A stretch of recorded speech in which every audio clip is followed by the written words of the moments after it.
আকাশবাণী আগরতলা স্থানীয় সংবাদ পড়ছে চন্দন লেখাপাল। এখনকার বিশেষ বিশেষ খবর হলো, কৃষিমন্ত্রী রতনলাল নাথ আজ বাধারঘাটে দুদিনব্যাপী রাজ্যভিত্তিক কমলা উৎসবের উদ্বোধন করেছেন। মৎস্য প্রাণী সম্পদ বিকাশ মন্ত্রী সুধাংশু দাস বলেছেন, মাংস উৎপাদনে ত্রিপুরা বর্তমানে স্বয়ংভর রাজ্য। রাষ্ট্রপতি দ্রৌপদী মুর্মু আজ ওড়িশা বিধানসভার শীতকালীন অধিবেশনে ভাষণ দিয়েছেন। প্রধানমন্ত্রী নরেন্দ্র মোদী বলেছেন, ভারতের মহাকাশ ক্ষেত্র বিশ্বব্যাপী বিনিয়োগকারীদের জন্য একটি আদর্শ গন্তব্য হয়ে উঠেছে। এবারে সংবাদ বিস্তারিত।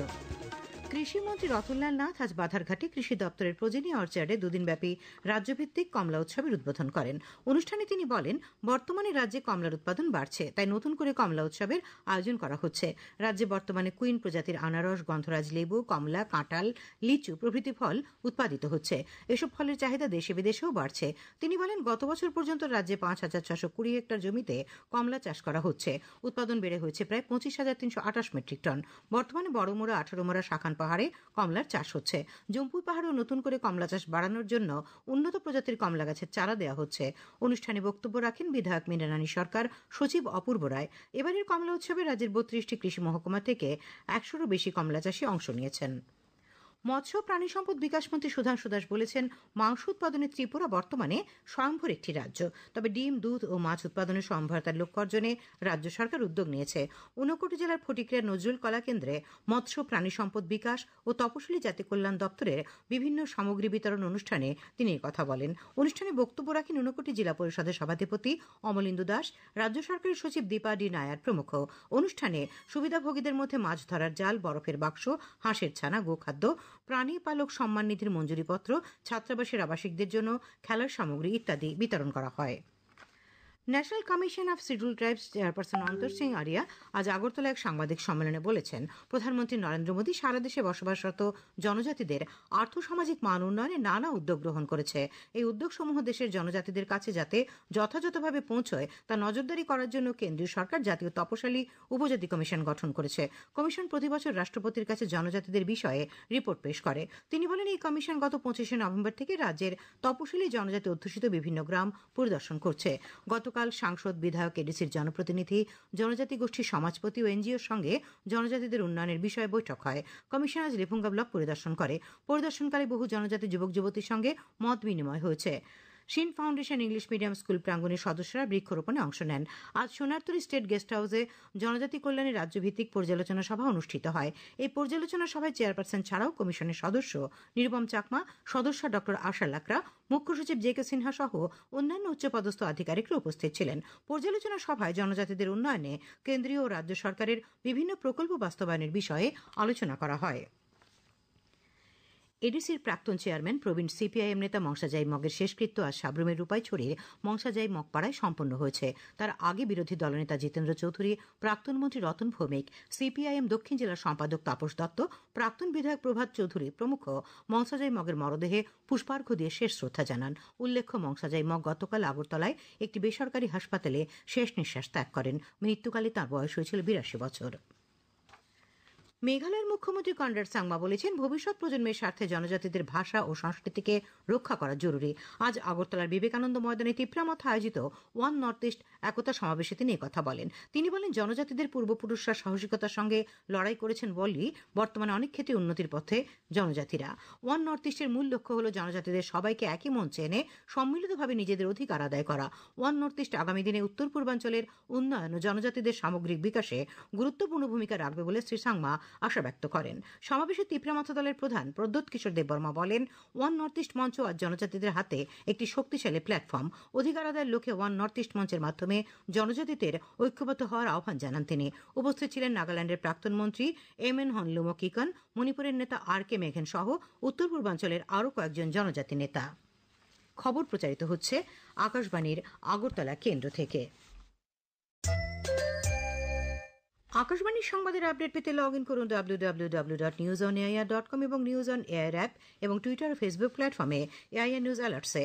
ইউটিউবে লক্ষ্য রাখুন নিউজ অন এয়ার অফিসিয়ালে। আকাশবাণী আগরতলার সংবাদের আপডেট পেতে দেখুন টুইটার বা এক্স হ্যান্ডেলে আকাশবাণী নিউজ আগরতলা, ফেসবুকে এআইআর নিউজ আগরতলা এবং ইউটিউবে আকাশবাণী নিউজ আগরতলা। রাষ্ট্রপতি দ্রৌপদী মুর্মু আজ ওড়িশা বিধানসভার শীতকালীন অধিবেশনে ভাষণ দেন। তিনি বলেন, ভারতের স্বাধীনতা সংগ্রাম এবং জাতি গঠনে ওড়িশা গুরুত্বপূর্ণ ভূমিকা পালন করেছে। এই ভূমি চণ্ডাশোককে ধর্মাশোকে রূপান্তরিত হওয়ার সাক্ষী ছিল। তিনি আরও বলেন, ওড়িশার উপজাতি সম্প্রদায় বিদেশি শাসনের বিরুদ্ধে লড়াই করে দেশের জন্য একটি উদাহরণ স্থাপন করেছে। রাষ্ট্রপতি বলেন যে ওড়িশায় নারীর ক্ষমতায়নের জন্য প্রাচীন ঐতিহ্য রয়েছে। তিনি বলেন, এটি গর্বের বিষয় যে ওড়িশা বিধানসভায় নারী প্রতিনিধিত্বের দীর্ঘ ইতিহাস রয়েছে। রাষ্ট্রপতি উল্লেখ করেন, ওড়িশা বিধানসভা অসংখ্য জনকল্যাণমূলক আইন পাশ করেছে। তিনি উল্লেখ করেন যে 17তম বিধানসভা খুব অল্প সময়ের মধ্যেই অনেক ফলপ্রসূ সভা করেছে। তিনি বলেন, ওড়িশা দ্রুত অগ্রগতি করছে।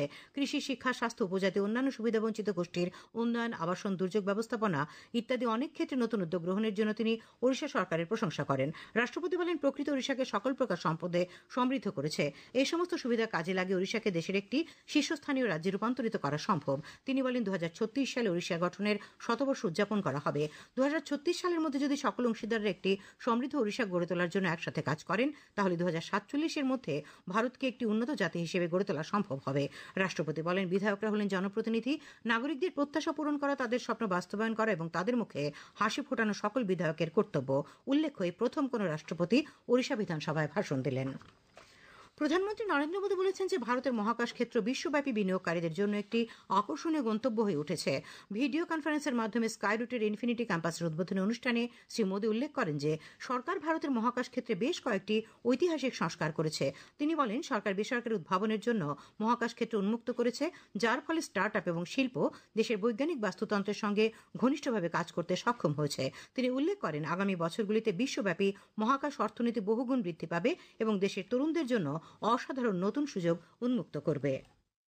का इन्फिनिटी कैंपस भारत की नई सोच, इनोवेशन और सबसे बड़ी बात यूथ पावर का प्रतिबिंब है। हमारी युवा शक्ति की इनोवेशन, रिस्क टेकिंग एबिलिटी और एंटरप्रेन्योरशिप आज नई बुलंदी छू रही है। आने वाले समय में Bharat global satellite launch ecosystem में एक लीडर बनकर उभरेगा। কৃষি ও কৃষক কল্যাণ দপ্তর থেকে সরকারি সহায়তা পেয়ে নিজস্ব জমিতে ড্রাগন বা কমল ফলের চাষ করে স্বাবলম্বী হওয়ার পথে ধলাই জেলার জহরনগর এলাকার অনুপ কোচের পরিবার। এ নিয়ে একটি প্রতিবেদন।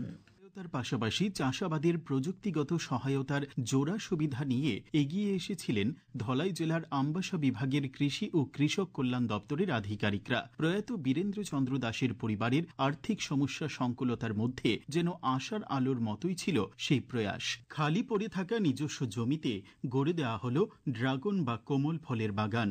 বেশ কিছুদিন আগে প্রয়াত হন বীরেন্দ্রবাবু। তারপর থেকে ওনার স্ত্রী ও জামাতা এই বাগানটি রক্ষণাবেক্ষণ করছেন। বিগত বছর থেকে শুরু হয়েছে ফলন। বাগানের পাশেই সরকারিভাবে তৈরি করা হয়েছে পুকুর, যেন জলের সমস্যা না হয়। দপ্তরের সুপারিনটেন্ডেন্ট জয়াপ্রভা দেববর্মা জানালেন, এই বাগান করতে গিয়ে সরকারিভাবে সব ধরনের সাহায্য সহযোগিতা করা হয়েছে। মূলত বীরেন্দ্র চন্দ্র দাস ওনার নামে, উনি বর্তমানে জীবিত নেই। বর্তমানে এখন ওনার মিসেস দেখাশোনা করছেন। বাগানটা করার জন্য আমরা লেবার মেন্ডিস প্লট রেডি করার জন্য ওনাকে লেবার মেন্ডিস পোর্শনটা দিয়েছি, সারের জন্য টাকা দিয়েছি, পিলার আর চারার জন্য সাপ্লায়ারকে দেওয়া হয়েছে, বাকি সবগুলাই বেনিফিশিয়ারি অ্যাকাউন্টে দেওয়া হয়। সুবিধা প্রাপ্ত পরিবারের সদস্য অনুপ কোচ এই সাফল্যে আরো উৎসাহিত। স্বপ্ন দেখছেন মোট 700 চারার এই বাগান আগামীতে আরো বড় করে আরো বেশি সুফল লাভের। সুমন ভট্টাচার্যের প্রতিবেদন, সংবাদ কক্ষ থেকে রাহুল লোধ, আকাশবাণী, আগরতলা। প্রধানমন্ত্রী নরেন্দ্র মোদী আগামী 30শে নভেম্বর রবিবার সকাল 11টায় আকাশবাণীর মন কি বাত অনুষ্ঠানে দেশ বিদেশের মানুষের সঙ্গে চিন্তাভাবনা ভাগ করে নেবেন। এটি মন কি বাতের 128তম পর্ব। অনুষ্ঠানের জন্য জনগণ তাদের ধারণা এবং পরামর্শ 1800117800 টোল ফ্রি নম্বরের মাধ্যমে জানাতে পারবেন। নরেন্দ্র মোদী অ্যাপ অথবা মাইগভ ওপেন ফোরামের মাধ্যমে অনলাইনে মতামত জানানো যাবে। তাছাড়া 1922 নম্বর মিসড কল দিয়ে যে লিঙ্ক পাওয়া যাবে তাতে পরামর্শ জানানো যাবে। আসন্ন পর্বের জন্য এই পরামর্শ আগামীকাল পর্যন্ত গ্রহণ করা হবে। মেয়েদের অনূর্ধ্ব 23 বছরের টি-20 জাতীয় ক্রিকেটের আসরে গ্রুপের তৃতীয় খেলায় ত্রিপুরা পরাজিত হয়েছে। আজ হরিয়ানার লাহালিতে চৌধুরী বংশীলাল স্টেডিয়ামে অনুষ্ঠিত খেলায় উত্তরপ্রদেশ 7 উইকেটে রাজ্যদলকে হারিয়ে দেয়। এর ফলে আসরে গ্রুপের 3টি খেলাতেই রাজ্যদল পরাজিত হয়েছে। আবহাওয়া আগামীকাল আকাশ পরিষ্কার থাকবে, সকালে হালকা থেকে মাঝারি কুয়াশা পড়ার সম্ভাবনা রয়েছে। আগামীকাল দিনের সর্বোচ্চ তাপমাত্রা 29 ডিগ্রি সেলসিয়াস এবং সর্বনিম্ন 15 ডিগ্রি সেলসিয়াসের কাছাকাছি থাকবে। আজ দিনের সর্বোচ্চ তাপমাত্রা ছিল 30.4 ডিগ্রি সেলসিয়াস, সর্বনিম্ন 14.8 ডিগ্রি সেলসিয়াস। শেষ করার আগে খবরের বিশেষ বিশেষ অংশগুলি আর একবার। কৃষিমন্ত্রী রতনলাল নাথ আজ বাধারঘাটে দুদিনব্যাপী রাজ্যভিত্তিক কমলা উৎসবের উদ্বোধন করেছেন। মৎস্য প্রাণী সম্পদ বিকাশ মন্ত্রী সুধাংশু দাস বলেছেন, মাংস উৎপাদনে ত্রিপুরা বর্তমানে স্বয়ংভর রাজ্য। রাষ্ট্রপতি দ্রৌপদী মুর্মু আজ ওড়িশা বিধানসভার শীতকালীন অধিবেশনে ভাষণ দিয়েছেন। প্রধানমন্ত্রী নরেন্দ্র মোদী বলেছেন, ভারতের মহাকাশ ক্ষেত্র বিশ্বব্যাপী বিনিয়োগকারীদের জন্য একটি আদর্শ গন্তব্য